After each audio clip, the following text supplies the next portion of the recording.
100 గ్రాముల బూడిద గుమ్మడి పండులో కేవలం 10 క్యాలరీస్ శక్తి మాత్రమే ఉంటుందండి.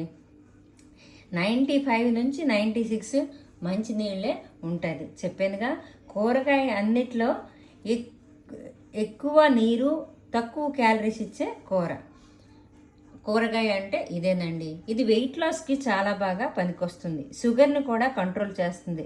విటమిన్స్, మినరల్స్, లవణాలు అవన్నీ చాలా ఎక్కువగా ఉంటాయి.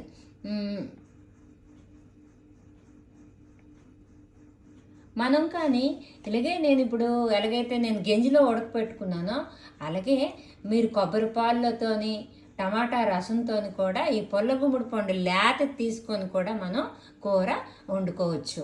ఇలాగే పోపు వేసుకోవచ్చు. సరేనా?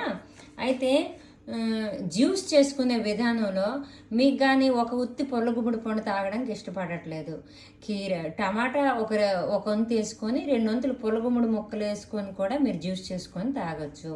మరి దోసకాయ దేనికైతే వేస్తారో దోసకాయ బదులుగా అన్ని దోసకాయ, క్యారెట్, బీట్రూట్ బదులుగా పొల్లగుమ్మడి పండు, క్యారెట్, బీట్రూట్ అన్ని రకాల ఆకుకూరలు వేసుకొని మిక్సీ కొట్టి అల్లం ముక్క కూడా అందులో వేసుకొని, అయితే జలుబు కూడా చేయదు.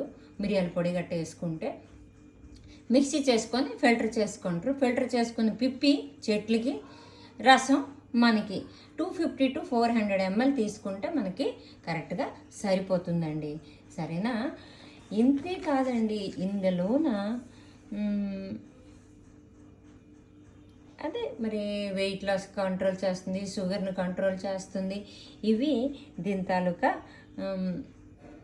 క్యాన్సర్ కూడా నిరోధిస్తుంది. ఇవన్నీ కూడా దీని తాలూకా మెడిసినల్ ప్రాపర్టీస్ అండి. ఇంతటితో సెలవు తీసుకుంటున్నాను.